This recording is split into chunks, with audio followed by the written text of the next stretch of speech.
Hey everybody, welcome back to the channel. If you're new, then welcome. My name is Kristina, and today we are doing a Project Pan update. It's been about 2 months, a little over 2 months since our last update, and we are nearing the end of June. It's actually June 30th as I'm filming this, so I guess this is a June/July update. I don't know how it's gonna pan out really, but I want to share with you guys where we are at with our Project Pan. We have about 12 products in the Project Pan currently, and I'm seeing some pretty good progress on some of them, and some of them are kind of very stagnant. My plan today is to kind of shift things around. We're going to be removing things and we're going to be adding things just to kind of spice it up. And also I'm just feeling differently about different products.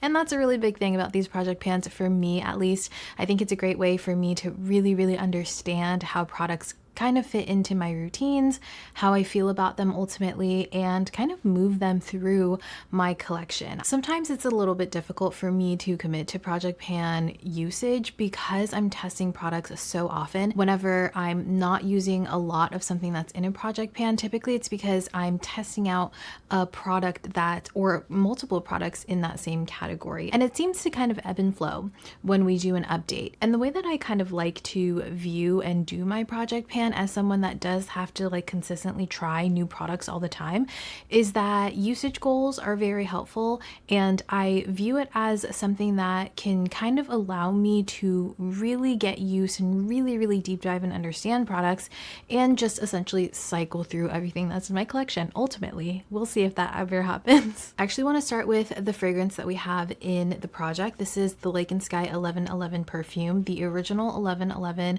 This is such a beautiful skin scent that's a little bit musky, also slightly sweet, and it just kind of warms up on the skin and smells very at home on the skin, at least on my body. And I will pop the notes up here for you guys. It's very simple if I'm remembering correctly. I did not make a new line, so these are the existing lines, and this third one is the update that we did in April. And there is a significant little bump and change here. You can definitely see it on my counter app. It says that last time I used this 21 times, and this time I've used it 26 times, which is really interesting to me because I'm looking at it and I'm like, that's a significant difference with just 5 more uses. But I do remember kind of dousing myself in this a couple of times. I'm getting to the point where I feel like we've definitely gone halfway, which is really exciting. And again, like I said in the last video, I've been enjoying layering this with other fragrances. I think a really great way to use up a fragrance that you may kind of want to use because it's at the end of its life, or you want something a little bit different, maybe a little bit fresher than what the original fragrance is.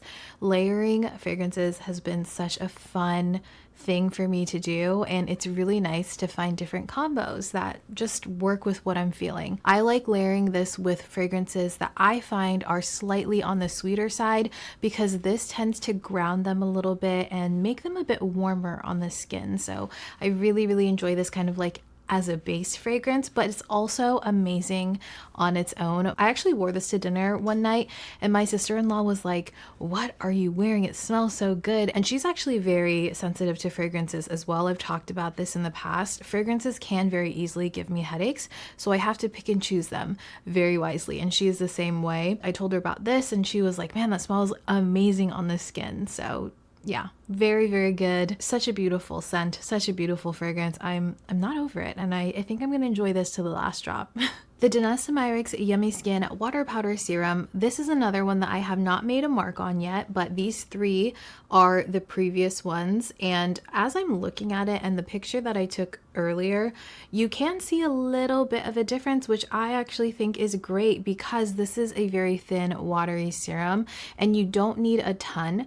But I did kind of experiment these last 2 months with using a bit more than I was before. I told you guys my whole reason for adding this to the Project Pan was because I wanted to familiarize myself with this formula and really hone in on it and decide if it's something that I actually really enjoy, because it just at first felt like a serum, like a skincare serum for me. But actually, the more that I use this, the more I enjoy it, because it's almost like an undetectable oil controlling serum that doesn't feel like a primer. Water powder serum, I think, is a great name for it. I would say that it's more a watery serum. It blends into the skin really nicely, and this layers really well with other heavy hitter serums or primers, I mean. So what I mean by that is I like to use this all over the face. I will apply a thin layer all over the face, let it dry, and then I will take something like the Yummy Balm from Danessa Myricks as well, and I'll put this in areas that need a little bit more pore filling oil control, such as my T-zone right here. And the combination works incredibly well, because sometimes the balm, I don't need it everywhere. Like, I don't get super oily right here, I don't get super oily on my chin, so something like this will allow my skin to kind of balance itself out if I'm using these in combination with each other. I don't really know how to explain it, but this feels like the first defense against your oils under your makeup. So in the last update, it says that I used this 24 times and it was at 58 grams. And this time it says that I used this 29 times and it's now sitting at 57 grams. So we're doing some steady damage on this one, which I can't complain about. One of our long-standing products in the project pan is the LYS Powder Bronzer. This one I'm just kind of chipping away at, like literally and figuratively. This is such a beautiful bronzer. I say it every single time. It's buttery, it's smooth. The color of it is perfect if you have a neutral undertone. It's not orange, it's not red, it doesn't look like a bruise, and it doesn't look like a very unnatural bronzer. It's like the perfect warm bronzer for my skin tone. I absolutely love it, and it really helps that the formula is amazing as well. So on my app, it does say that the last time we did a check-in, I was at 44 uses, and now I have it at 47 uses. And to be quite honest with you guys, I reach for this so often that I'm pretty sure there's been times that I've used it and I forgot to add it to the counter app. So take that with a grain of salt. I do think I've used it more often, but I will pop up the photo here of our progress. And I do think that you can see a good amount of the use at this point. I think it's getting lower into the pan versus the pan getting wider, like being able to see that hole in the pan more. I will say that I don't feel comfortable at this point traveling with this, because you guys probably know once you hit pan on a powder product, sometimes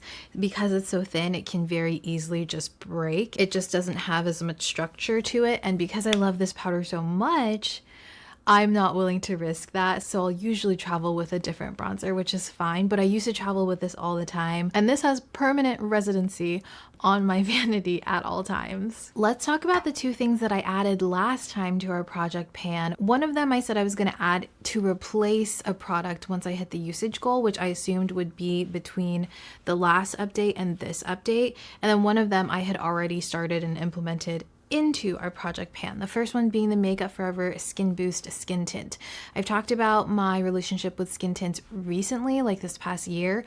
I used to love skin tints. I used to love that dewy, glowy finish, but I am more in the camp of wanting my makeup to look more matte. So my skin tints have not gotten as much use in the last, like, I want to say year and a half, but I really do enjoy this skin tint. Out of all of the skin tints that I own, this one by far has been one of the most reliable in the sense that it's super versatile. So this one does have that really nice serum texture with a lot of, well, no, not a lot, but like medium coverage, I would say. High coverage for skin tint, but a medium coverage overall. This has a bit more of a creamy texture. It's not as runny. It definitely holds its shape a bit more than other skin tints. And the way that this blends into the skin, it feels nice and thin.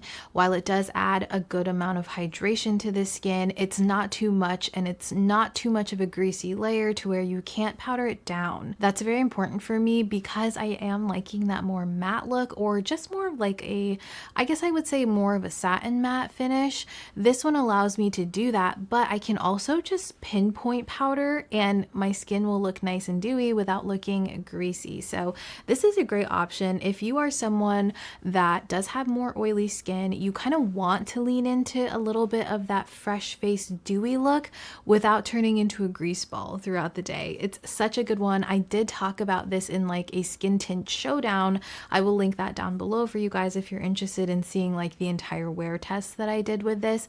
But just know this is still living up to its hype, and I love that you can see through it because we're able to see exactly where this is sitting. And again, I do have a previous mark here. I have not made a new mark. I will after filming this video. I think it's more helpful for you guys to see where it was versus where it is now without the mark on the bottle. But initially, last time, this started at 42 grams where it was at, and now we have used this 9 times and it's sitting at 40 grams. So 2 grams of use, and my goal was actually 10 uses on this one, so we're only 1 away. But I did decide when I was getting ready for this video that I'm actually going to up that goal to 20 uses because I'm just loving this one so much, especially for the summertime. It feels nice and lightweight, and I love that fresh skin look. So I have been more partial to using this 2 ways. So the first way is under a lot of concealer. So you guys know you can use just concealer as a replacement for like foundation all over the face, but I've been using a little bit of this, like a very thin layer of this all over the face, and then I will go in and essentially use concealer like I'm using it as my one complexion product. And it layers really well with this because, you know, with most concealers, they are a bit more pigmented than what you would get from a foundation because it's more concentrated. This kind of bridges that gap and allows my skin to look a little bit more natural versus just like I use concealer on the face. I hope that makes sense because sometimes if I'm just using concealer, it can look a bit flat on the face. But because this does have a little bit of that hydrated look to it, not too much, it just, I don't know, it looks more like healthy skin. And the second way I've been using this is actually underneath another foundation. I know that sounds very over the top, but I'll use a layer of this almost like a tinted moisturizer, and then I'll go over it with another foundation. Because this is a little bit more hydrated, it smooths over the skin really well, and it allows me to use less foundation, less concealer, because I mean, we're adding a 3rd layer of complexion product. Not necessary, definitely very over the top, but I wanted to see what I could do with this essentially. I added the Maybelline skin tint to the project pan, and this has been a long time favorite in my collection, and the reason I added it was simply because I wanted to finish up this bottle, and I knew that this was going to be a complexion product that would not let me down. It's a beautiful skin tint as well as a skin tint from the drugstore. I would say that this is one of the, if not the highest coverage skin tint at the drugstore in my opinion. It acts almost exactly like a foundation. I do like that it has a little bit of like this pearl finish to it, but on the skin it just translates as having more of a healthy skin look. It looks a bit like a satiny look. This is not overly greasy, not overly dewy or hydrated. You can easily powder this down if you want to. I have used this in place of a foundation many times. I don't like the dropper, and usually I just take it, scrape off the excess around the dropper onto like a makeup palette, and then I'll use it that way. When I added this last time, it was sitting at 91 grams, and we are at 4 uses, and now it's 89 grams. So a good amount of use on this, you guys. I was very happy to see that number. And like I said, the goal here is 10 uses. I think I'm gonna stick to the 10 uses just to see, because I have been reaching for this skin boost a ton more. So I don't want to overshoot. and make it more difficult for myself to actually reach my goal. I think that this is definitely something, if you can find your shade, because the shade range is not that great, if you can find your shade, it's definitely worth it. Something else that I added last time to our project is going to be the Mercier Translucent Blur Powder. This is the original version. I believe the one that still has talc. I've had this one for years, and the reason I added it to the project pan was to use this up because it's just so old. I was telling you guys how I could not pry this off. You guys did give me some advice on, oh, I just realized I have one of my nails painted. I was just comparing the color to my toes. I forgot to take that off earlier. Anyways, I'm having a hard time taking the sifter off, but at this point, it's not that big of a deal. I just take this, I close it up, and I just go like that.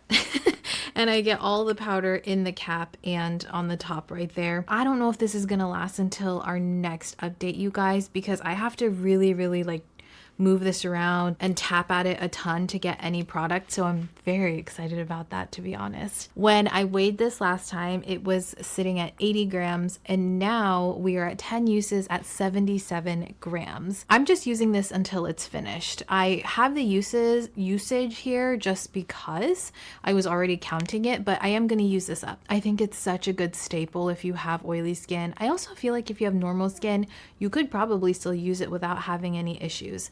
It does blur the skin. It does set the makeup really nicely. Sometimes I have to be careful because it can go a little bit gray on me if I'm using, you know, a concealer that may be a bit darker or maybe a bit warmer, and then I put a heavy layer of this on top. It can look a little bit gray, but it's nothing that you can't fix with like a brightening powder or using a light layer of. Either way, great product. I just have a lot of loose powders that I need to go through. So I'm excited and I'm very pleased with how this one is going. Something I'm not so impressed by, you guys, in terms of usage, not in terms of the product. The product's great. Fwee Blurring Pudding Pot. I added this, when did I add this? Let me look at my notes. I added this November 2025. My usage goal, I don't remember what it was, to be quite honest with you guys. I will pop it up right here if I can find it. It says that the last time we did the update, I used this 12 times, and I used it a ton between February and April because I was doing a lip combo that I loved with this one. You guys check that out if you want to see what I'm talking about, but it's beautiful in combination on the lips with like a gloss, a lip liner. It's a little bit harder to work with on the cheeks, but if what you are looking for is a lot of pigment, then this is a great option for that. However, I have a lot of lip products, I have a lot of cheek products, and I've had a lot of lip and cheek products that I've been testing the last 2-3 months or so. That's just an excuse, to be quite honest with you guys. I've used this one time. I've used it one time. So because of that, I've had this in my project since November. I've used this 13 times since November. I'm gonna go ahead and remove this from the project simply because it feels like a chip on my shoulder at this point, and I wanna leave room for things that, you know, I really think that I can make some progress on. I don't know what it is about this product that I just can't reach for it. Maybe it's because it's in this pot and using it for a lip product is just not the most quick thing to use. I couldn't tell you guys because every time I use it, I'm like, this is amazing, but I just don't use it.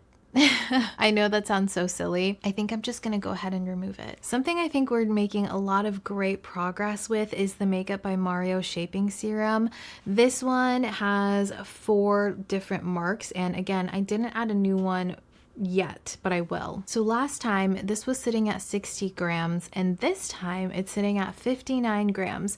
It's kind of hard to see in this bottle exactly where it's sitting because this product right here, it's shallow behind it. I can't get it to go down anymore, but I do see that it's sitting lower than where the mark is right here. So we've used a good amount of it. We've used 1 gram of it, which is very impressive because this is quite a thin formula. I just recently found a drugstore dupe, which is going to be the CoverGirl serum, the liquid product that also has a pump and it also has the doe foot inside. Really beautiful, but this one is going to be thinner and more neutral in tone, at least if you pick the medium shade.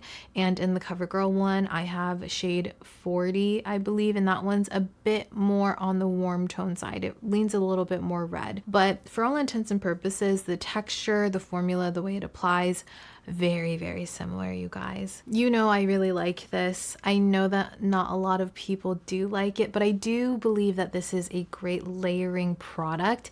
It's not going to be your only bronzer on your skin, but I do believe that this gives you a nice thin layer of a little hint of bronze before you go on top with a more intense bronzer. Oh no, I had this laying down as I was getting ready for the video, so now you guys can't see, but this is the Lawless Forget the Filler lip gloss in the shade Cherry Vanilla, and I do have my little tally marks right there on the side, as you can see, but since I had it laying down, you can't see visibly where this gloss is sitting, so I will pop up the update photos right here, and there is a little bit of use right there. I think that this gloss is just so good. It's one that I recommend to everyone all the time if you're looking for a gloss recommendation, because it is the most true lip gloss, I think, that is not super sticky, and they have really beautiful shades. I think it lends the perfect amount of pigmentation to use in a lip combination or just use it alone.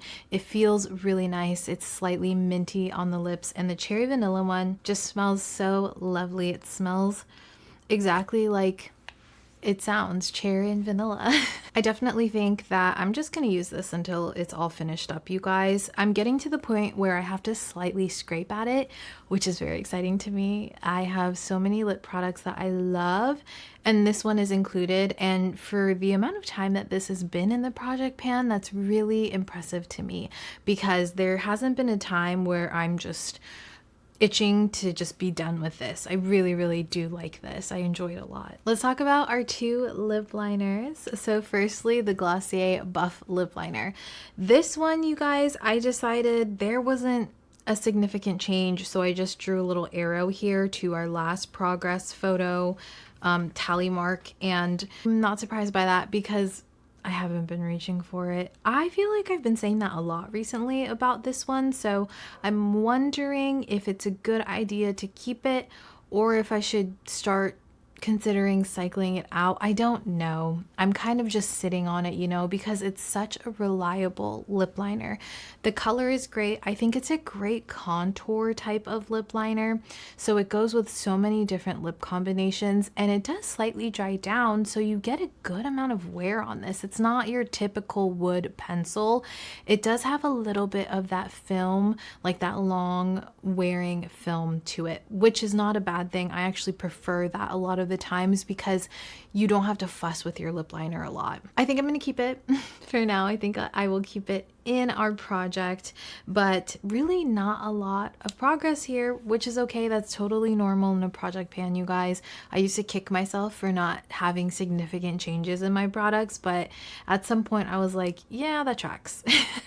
It makes sense. Now I have it in my head. Maybe I should use this a couple more times. You know what? I did try to use this as faux freckles because you guys suggested that, and I tried to use it as an eyeliner because you guys suggested that, but to be honest with you guys, I wasn't a fan of using it that way, so I'm gonna stick to using this as a lip liner. The Makeup Forever Anywhere Caffeine lip liner, there was a little bit of a change here, and I was very proud of myself. I really, really love the Makeup Forever Artist Color lip pencils, or pencils in general. They say you can use it as blush, you just like shade it, but that's not the easiest thing to do, to be quite honest with you guys. I love this color. I think it's really beautiful, but you know what?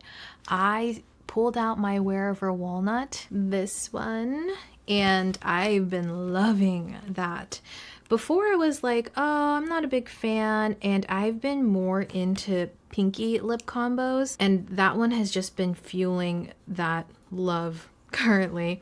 So this is Anywhere Caffeine, and this is Wherever Walnut. On the swatches, they do pull a lot darker because it's heavier of a pigment load right here, but on the lips, once you kind of blend it out, the Wherever Walnut does come off a bit more like a rosy pink shade, and then Anywhere Caffeine is a beautiful contour slash like fill in depth type of lip liner. So beautiful. Both of them are great. The reason I bring that up is because I've been opting to use Wherever Walnut in place of how much I was using Anywhere Caffeine. Both are great. I just wanted to let you guys know that, but you can also see the difference here of how much I've used since this has been in my project pan, because I think they started off about the same height. I do have the more long wear, the pro version. They did send one of them to me, but I want to finish this up before I even think about opening that one up. All right, and two things that we're actually going to be removing from the project, you guys, for various amounts of reasons. I have finally decided I'm removing them. The first one being our Nomad eyeshadow palette. I've talked about how, you know, this formula is really great. These mattes are really beautiful and buttery. They're extremely pigmented, and these colors, the way they swatch, the finish of them are very beautiful and metallic and bold and fun. I really don't have complaints when it comes to the formulas. I mean, look how beautiful that is. It's so gorgeous, and every time I do this, I look at it, I swatch it, I'm like, oh, I'm gonna keep it because it's so pretty, I just need to reach for it. And this has been in our project since November. My usage goal was 15 uses, and it is sitting at 12 uses, and that has been, again, since November. So I think it's officially time to give up on this, because I found myself only reaching for this shade, maybe reaching for this one, and very rarely using this as eyeliner. And I feel like it's a wasted spot in the project pan. I feel like I'm not using this to its full potential. Usually, adding something to my project pan allows me or forces me or helps me use things to its full potential. I'm just not really doing that with this. So I'm gonna go ahead and remove it. It's kind of become redundant at this point. And I'm also going to be removing my Merit Solo eyeshadow. My usage goal for this was 20 uses, and this is also sitting at 12 uses. So I'm gonna remove this. I've had this in the project again since November. My reason for adding it was because I wanted to use it up, or at least get more use out of it, because it was getting quite old and I wanted to use it as much as I could before it like dried out, you know? It really is a gorgeous color. I liked using this kind of like a one and done, but it is something that still requires an eye primer on myself because I do have oily eyelids, but really pretty color. But I have been using other eyeshadows to get this same look that I kind of at this moment prefer over this one. And just because I'm removing these things from my project pan, you guys, it doesn't mean I'm not going to be using them outside my project. So I'm still going to have this on my vanity, but I'm not going to put the pressure on myself to actually finish this one up. I know that I like it. I know that it works out for me. I like using it as a base for powder shadows, or I like using it alone, like I said, but it's not creating any excitement for me. It's not allowing me to feel happy or excited about my makeup anymore. So I am going to just set this one aside. So we're removing 3 products from our project pan. And if you guys remember in my previous video where I was talking about my rules for my project pan, I was going to allow myself a max of 12 products. But this time I'm only going to be adding 2 because I was trying to rack my brain and I was like, what do I want to add to it?